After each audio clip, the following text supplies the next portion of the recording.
Hi students, welcome to my English class. ಇವತ್ತಿನ ಕ್ಲಾಸ್ನಲ್ಲಿ reported ಸ್ಪೀಚನ್ನು ಕಂಟಿನ್ಯೂ ಕ್ಲಾಸ್ ನೋಡೋಣ್ರಿ. ಇಲ್ಲಿ ರಿಪೋರ್ಟೆಡ್ ಸ್ಪೀಚ್ನಲ್ಲಿ ಒಂದಿಷ್ಟು ಟೆನ್ಸ್ಗಳು ಯಾವ ಟೆನ್ಸಿಂದ ಯಾವ ಟೆನ್ಸ್ ಚೇಂಜ್ ಆಗ್ತಾವೆ ಅಂತ ಗೊತ್ತಿತ್ತು. ಆಮೇಲೆ ಯಾವ್ಯಾವ ಟೆನ್ಸ್ಗಳನ್ನ ಎಕ್ಸಾಂಪಲ್ಗಳನ್ನು ನೋಡಿದ್ರಿ. ಮತ್ತು ಇಲ್ಲಿ ಕೆಲವೊಂದಿಷ್ಟು ಪ್ರೊನೌನ್ಸ್ಗಳು ಬರ್ತಾವೆ ರೀ. ಆಲ್ರೆಡಿ ನಿಮಗೆ ಗೊತ್ತದ ಸಿಂಗ್ಯುಲರ್ ಪ್ಲೂರಲ್ ಪ್ರೊನೌನ್ಸ್ಗಳು. I singular, we plural, you he she it ಇವು ಸಿಂಗ್ಯುಲರ್, ಇವು ಪ್ಲೂರಲ್, ದೇ ಅನ್ನೋದು ಪ್ಲೂರಲ್ ಆಗ್ತದೆ. ಇವಷ್ಟು ಪ್ರೊನೌನ್ಸ್ಗಳು ಅದಾವೆ ರೀ. ಇನ್ನೊಂದಿಷ್ಟು ಪ್ರೊನೌನ್ಸ್ಗಳು ನೋಡಿರಿ. ಇಲ್ಲಿ ಆಯ್ ಅನ್ನೋವಂಥ ಡೈರೆಕ್ಟ್ ಸ್ಪೀಚ್ನಲ್ಲಿ ಆಯ್ ಅಂತ ಕೊಟ್ಟಿದ್ರಪ್ಪ ಅಂತಂದ್ರೆ ನೀವು ಅದನ್ನ ಏನು ಮಾಡಬೇಕು ರೀ, ಹಿ ಆರ್ ಶಿ ಅಂತ. ಯಾಕಂದರೆ ನೀವು ಇಂಡೈರೆಕ್ಟ್ ಸ್ಪೀಚ್ನಲ್ಲಿ ಅವ್ರು ಹೇಳಿದರು ಅಂತ, ಅವನು ಅಥವಾ ಅವಳು ಹೇಳಿದ್ಲು ಅಂತ ನೀವು ಮತ್ತೊಬ್ಬರಿಗೆ ಹೇಳ್ತಿರ್ತೀರಿ, ಹೌದಾ? ಇಲ್ಲಿ ಆಯ್ ಅಂದ್ರೇನು, ಡೈರೆಕ್ಟ್ ಹೇಳಿಬಿಡ್ತಾರೆ, ತಾನೇ ಹೇಳಿಬಿಡೋಂಥ ಕ್ವಶನ್ ಇದು. ಇಲ್ಲಿ ಇನ್ಡೈರೆಕ್ಟ್ನಲ್ಲಿ ಏನಾಗ್ತದಪ್ಪ ಅಂತಂದ್ರೆ ಇಬ್ಬರು ವ್ಯಕ್ತಿಗಳಿಗೆ ಹೇಳಿರ್ತಾರೆ, ಅದ್ರ ಮೂರನೇ ವ್ಯಕ್ತಿ ನೀವೇನು ಮಾಡೋದು, ಅವ್ರು ಹೇಳಿದರು ಅಂತ ನೀವು ಹೇಳೋದನ್ನು ಏನು ಮಾಡ್ತೀರಿ ನೀವು. ಈಗ ಆಯ್ ಅನ್ನಕ್ಕೆ ಬರೋದಿಲ್ಲ, ಅಲ್ಲಿ ಏನು ಮಾಡ್ತೀರಿ, ಆಯ್ ಅಂತಿದ್ದಲ್ಲಿ ಡೈರೆಕ್ಟ್ನಲ್ಲಿ ಅವನು ಅಥವಾ ಅವಳು ಅಂತ ಚೇಂಜ್ ಮಾಡ್ತೀರಿ, ಹಿ ಆರ್ ಶಿ. ವಿ ಅಂತ ಬಂತಂದ್ರೆ ದೇ ಅಂತ ಚೇಂಜ್ ಮಾಡ್ತೀರಿ. ನೆಕ್ಸ್ಟು ಯು ಅಂತ ಬಂತಂದ್ರೆ ಹಿ ಆರ್ ಶಿ ಅಂತ ಚೇಂಜ್ ಮಾಡ್ತೀರಿ.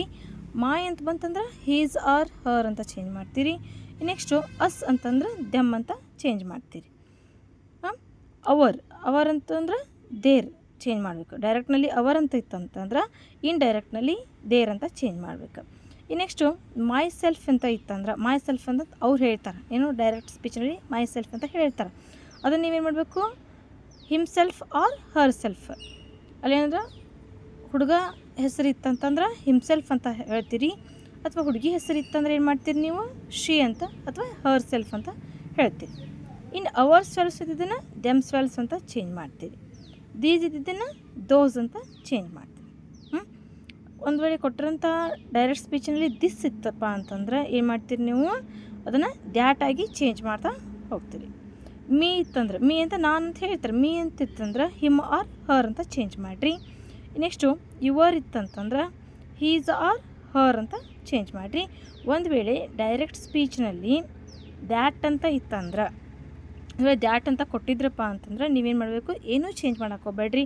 ಮತ್ತು ದ್ಯಾಟ್ ಇದ್ದಿದ್ದನ್ನು ದಿಸ್ ಮಾಡ್ತಾ ಹೋಗಬೇಡ್ರಿ. ದ್ಯಾಟ್ ಇದ್ದಿದ್ದನ್ನು ದ್ಯಾಟ್ ಅಂತ same as it is that ಅಂತನ ಬರೀರಿ.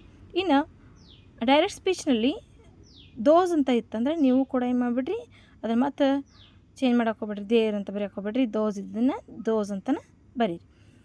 ಇವಿಷ್ಟು ಡೈರೆಕ್ಟ್ ಆ್ಯಂಡ್ ಇಂಡೈರೆಕ್ಟ್ ಸ್ಪೀಚ್ನಲ್ಲಿ ಇರುವಂಥ ಪ್ರೊನೌನ್ಸ್ಗಳು. ಈ ಎಲ್ಲ ಪ್ರೊನೌನ್ಸ್ಗಳು ಚೇಂಜ್ ಆಗ್ತಾ ಹೋಗ್ತವೆ. ಈ ರೂಲ್ಸ್ಗಳನ್ನು ನೀವು ನೆನಪಿಡ್ತಾ ಹೋಗಿರ್ಬೇಕು. ಒಂದು ಸೈಡ್ ಡೈರೆಕ್ಟ್ ಅಂತ ಬರ್ಕೊಡ್ರಿ, ಇನ್ನೊಂದು ಕಡೆ ಇಂಡೈರೆಕ್ಟ್ ಅಂತ ಬರೀರಿ. ಯಾವ್ಯಾವ ಪ್ರೊನೌನ್ ಬಂದಾಗ ಯಾವ್ಯಾವ ಪ್ರೊನೌನ್ಗಳು ಚೇಂಜ್ ಆಗ್ತವೆ ಅನ್ನೋದನ್ನ ನಿಮ್ಮ ಮೈಂಡ್ ಸೆಟ್ನಲ್ಲಿ ಕರೆಕ್ಟಾಗಿ ಮಾಡಿಕೊಡ್ರಿ. ಫಸ್ಟ್ ನೀವೇನು ಮಾಡಿದ್ರಿ, ಇನ್ವರ್ಟೆಡ್ ಕಾಮ ಎಲ್ಲ ತೆಗೆದು ದ್ಯಾಟ್ ಆ್ಯಂಡ್ ಕಂಜಕ್ಷನ್ನ ಬಳಸ್ತಾ ಹೋಗ್ತೀರಿ. ಅದಾದಮೇಲೆ ವರ್ಬ್ ಫಾರ್ಮ್ಸು ಪ್ರೆಸೆಂಟ್ನಾಗ ಯಾವುದು, ಪಾಸ್ಟ್ನಾಗ ಯಾವುದು ಅಂತ ತಿಳ್ತಾ ಹೋದ್ರಿ.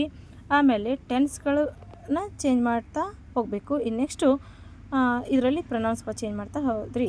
ಈ ನೆಕ್ಸ್ಟ್ ಕ್ಲಾಸಲ್ಲಿ ಏನು ಮಾಡೋಣ ರೀ, ಮುಂದಿನ ಭಾಗದಲ್ಲಿ ನಾವೇನು ಮಾಡೋಣ ರೀ, ಡೈರೆಕ್ಟ್ ಇಂಡೈರೆಕ್ಟ್ ಸ್ಪೀಚನ್ನ ಕಂಟಿನ್ಯೂ ಮಾಡೋಣ ರೀ.